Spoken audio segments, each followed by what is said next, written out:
On our broadcast tonight, placing blame, a scathing new report about what really happened in Benghazi. Tonight, who investigators say is at fault for a massive security failure overseas.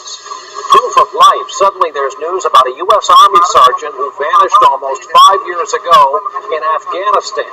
The only American service member currently being held captive overseas. Sounding the alarm about the most popular painkiller in America. It's in everything from Tylenol to NyQuil. Now a new warning about how much you should take and the risks of taking too much. And Olympic spirit, identical twins with identical dreams and the sacrifice one just made for the other. Nightly News begins now. From NBC News World Headquarters in New York, this is NBC Nightly News with Brian Williams. Good evening. It was not a household name until a disaster happened, and since then, Benghazi has become a lightning rod, a rallying cry, a highly charged partisan issue, but most of all, it was a tragedy. The night 16 months ago, on the 9/11 anniversary, when 4 Americans were killed, including our ambassador to Libya. It's back in the news tonight because of a scathing report just issued by the Senate Intelligence Committee. It says the deaths could have been prevented by better security, better communication, and the State Department, they say, gets most of the blame.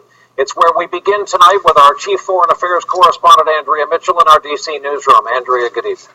Good evening, Brian. 16 months after that terror attack that killed 4 Americans, including a U.S. ambassador, the Senate Intelligence Committee has categorically blamed the State Department for ignoring multiple warnings and failing to provide adequate security.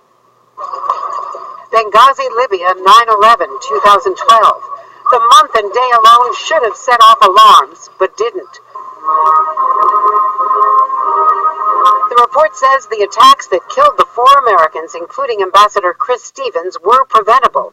In fact, hundreds of intelligence reports in prior months had warned militias and terrorists and affiliated groups had the capability and intent to strike U.S. and Western facilities and personnel in Libya. The intelligence was really ample.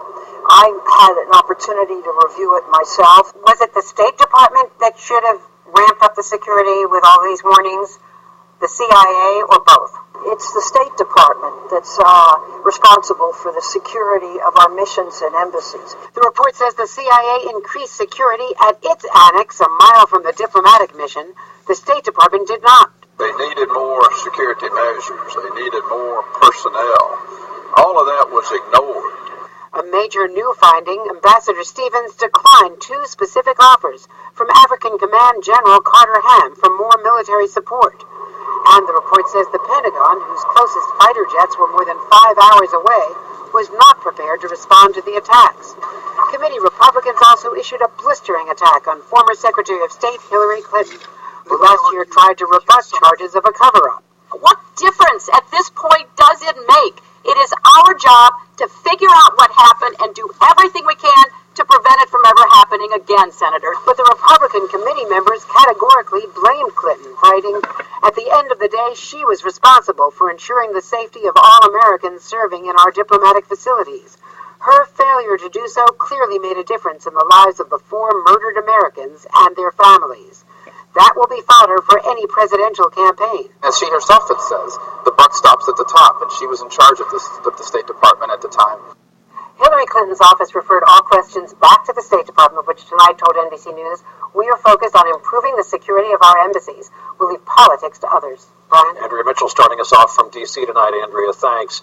Now to the surprise news today about the only American service member being held captive by the enemy. The United States has intercepted a video that shows Army Sergeant Bo Bergdahl is still alive almost 5 years after he disappeared from his base in Afghanistan. Our Pentagon correspondent, Jim Miklashevsky, live tonight with the details on this. Jim, good evening. Good evening, Brian. The U.S. has not released this latest video, the first proof in 3 years that Army Sergeant Bo Bergdahl is still alive. Now, Bergdahl was an Army first class, or was a private first class when he was abducted in Afghanistan nearly 5 years ago. It's still believed that he's being held by the Haqqani terrorist network in Pakistan. His captors released 5 separate videos of Bergdahl in the early stages of captivity, appearing fit and well-fed. But U.S. officials say in the latest video, Bergdahl appears frail and shaken. As proof of life, Bergdahl made direct reference to last month's death of South Africa's Nelson Mandela. His family in Sun Valley, Idaho is overjoyed at the news, and in a statement told Bergdahl himself to remain strong. Your endurance still will carry you to the finish line. Breathe. Now, there's no indication that this video means that Bergdahl will be freed anytime soon, but late tonight, Bergdahl's father told NBC News that Bo's family has never lost hope, Brian. Jim Miklaszewski at the Pentagon for us tonight. Jim, thanks.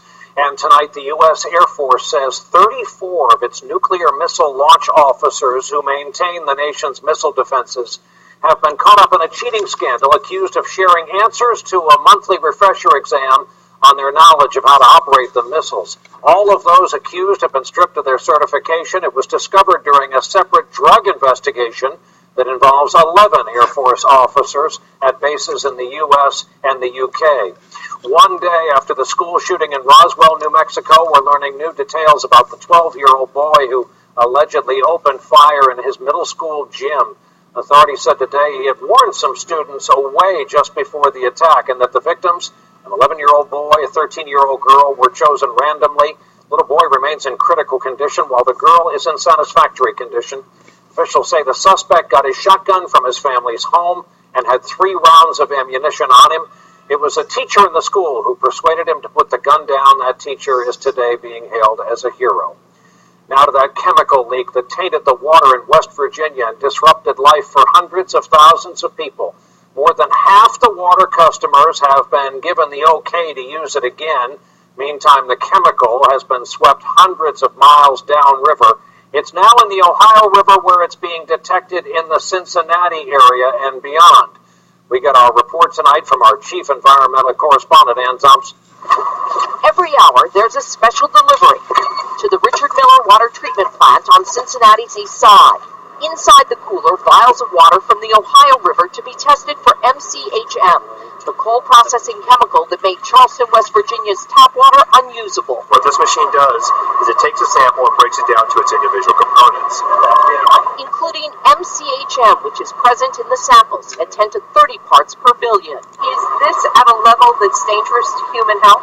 This is well below any type of health effects levels that are being talked about now. Still, Cincinnati's water intake valves from the river are closed as a precaution, and the city is using its reserves, even though the chemical has been severely diluted on its 200-mile journey.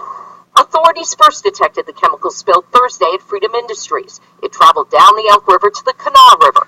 By noon Sunday, it was found in the Ohio. Early this morning, MCHM showed up in the river at Cincinnati, headed to 7 other drinking water intakes along the Ohio, passing dozens of small towns and thousands of people who make their lives along the water. Downriver in Louisville, the water intake valves will remain open.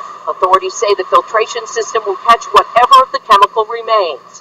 Back in Charleston, where some tap water still smells like licorice and is discolored, West Virginia American Water Company officials today urge customers to keep flushing their faucets. If there's additional discoloration, we ask the customers wait for an hour and then do that step again.